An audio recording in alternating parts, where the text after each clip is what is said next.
Oi, tudo bem? O meu nome é Gabriel de Almeida Silva, eu sou estudante de bacharelado em Educação Física na Universidade de Brasília e eu faço parte do projeto Doce Desafio. E hoje eu vou falar um pouquinho mais aqui com vocês sobre qual é a relação que existe entre a diabetes mellitus e a flexibilidade. Bacana! Para a gente entender melhor qual é a relação que existe entre essas duas coisas, primeiro precisamos falar de um fenômeno chamado glicolização. O que é isso? A glicolização é o acúmulo de resíduos de açúcar.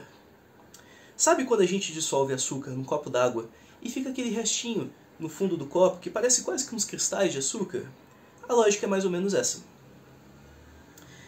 E por que esse processo de glicolização é relevante para a flexibilidade?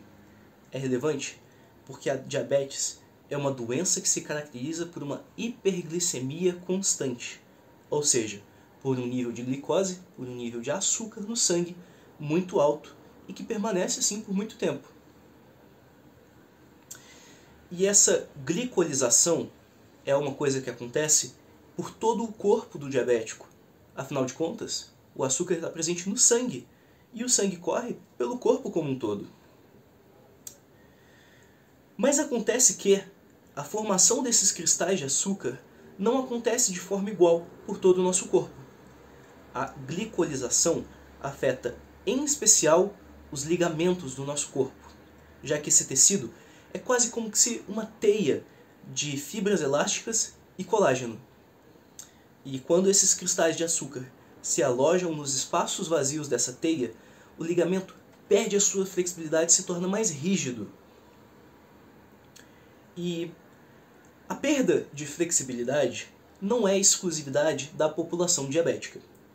Conforme nós envelhecemos, é normal que a gente vai ficando cada vez menos flexível. Especialmente com os hábitos ruins que a gente tem hoje em dia, passando horas e horas sentado na frente do computador ou mexendo no celular. E essa perda de flexibilidade é uma coisa extremamente danosa para a nossa autonomia. Nós não percebemos o tanto que a falta de mobilidade nos atrapalha até o dia que não conseguimos sequer amarrar o cadarço do tênis, ou então pegar alguma coisa que está no banco de trás do carro. Acontece que, devido ao processo de glicolização, essa perda de flexibilidade é mais acentuada na população diabética. E é por isso que é muito importante cultivar o hábito de se alongar, para cultivar a nossa flexibilidade. Bacana! Vamos falar um pouquinho mais sobre o que é a flexibilidade e como que a gente pode treinar ela. A flexibilidade pode ser definida como o nível de amplitude de movimento que alguma articulação do corpo tem. É muito importante lembrar de sempre treinar flexibilidade com o corpo aquecido. Se a gente força o nosso alongamento muscular, enquanto nossos músculos, enquanto o nosso corpo ainda está frio, o risco da gente sofrer algum tipo de lesão é bem maior. O treinamento de flexibilidade consiste de exercícios de alongamento muscular. É interessante começar com exercícios mais curtos, para que a gente possa aprender e se adaptar aos exercícios. Sessões de treinamento, mais ou menos 20 minutos, parecem adequadas para um iniciante. Com relação à frequência semanal, ainda falando para iniciantes, é interessante começar os treinos de flexibilidade poucas vezes por semana. Para alguém que acabou de começar, fazer 2 treinos de flexibilidade por semana já está bom. O importante é ter consistência. Mas, conforme o treino vai progredindo, nós podemos aumentar as sessões de treinamento, tanto em duração quanto em frequência.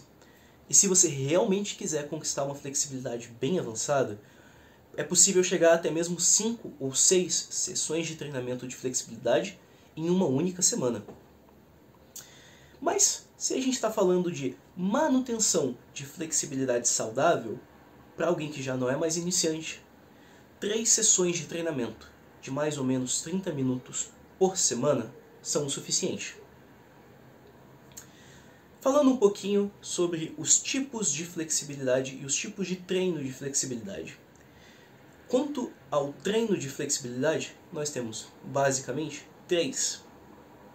O primeiro é alongamento estático, o alongamento balístico e o método de facilitação neuromuscular proprioceptiva, também chamado de FNP, mais fácil de falar.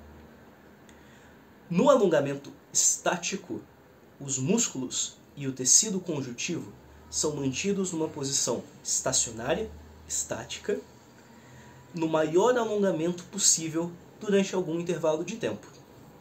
Não tem ninguém fazendo nenhum tipo de força externa na pessoa. Ela só sustenta a posição de alongamento durante algum tempo, sozinha. No alongamento balístico, a pessoa usa movimentos rápidos que vão modificando o comprimento dos músculos e do tecido conjuntivo. Você não somente sustenta a posição de alongamento, mas fica forçando ela um pouquinho, vai e volta, vai e volta. E essa força pode ser tanto sua, quanto de alguém te ajudando a fazer o alongamento. E por fim, nós temos o método de facilitação neuromuscular proprioceptiva, o FNP. Esse método também pode ser chamado de inibição ativa ou de manter e relaxar. Nele, a pessoa se alonga, força a amplitude de alguma articulação e então contrai o músculo. Ela tenta fechar a amplitude desse músculo, mas com a ajuda de alguma outra pessoa, ou melhor, alguma outra pessoa que estiver ajudando vai segurar para que os músculos não se fechem. Então a pessoa faz bastante força e depois relaxa. Devido a algumas propriedades, tanto mecânicas quanto fisiológicas, que a gente não vai entrar em detalhe aqui nesse vídeo, isso permite com que o alongamento se torne muito mais efetivo.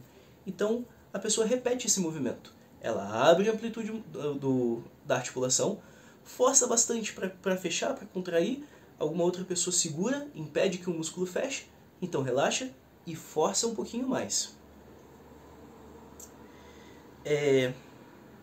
Falando agora quanto ao tipo de flexibilidade, também existem 3 tipos de flexibilidade distintos. Nós temos flexibilidade estática, flexibilidade balística e a flexibilidade dinâmica. A flexibilidade estática é a amplitude de movimento que uma articulação tem indo devagar, sem nenhum tipo de impulso, de auxílio da velocidade. A flexibilidade balística está relacionada a movimentos rítmicos e está associada ao ato de saltar ou de balançar os músculos dos membros. E por fim, a flexibilidade dinâmica, já vem da palavra, é aquela que usa velocidade para conseguir alcançar uma amplitude de movimento maior. Você pode pensar, por exemplo, um praticante de artes marciais que chuta a perna para cima. Com a velocidade do chute, ele consegue alcançar uma amplitude de movimento maior. E aqui a gente chega no fim, a gente chega na conclusão desse nosso vídeo.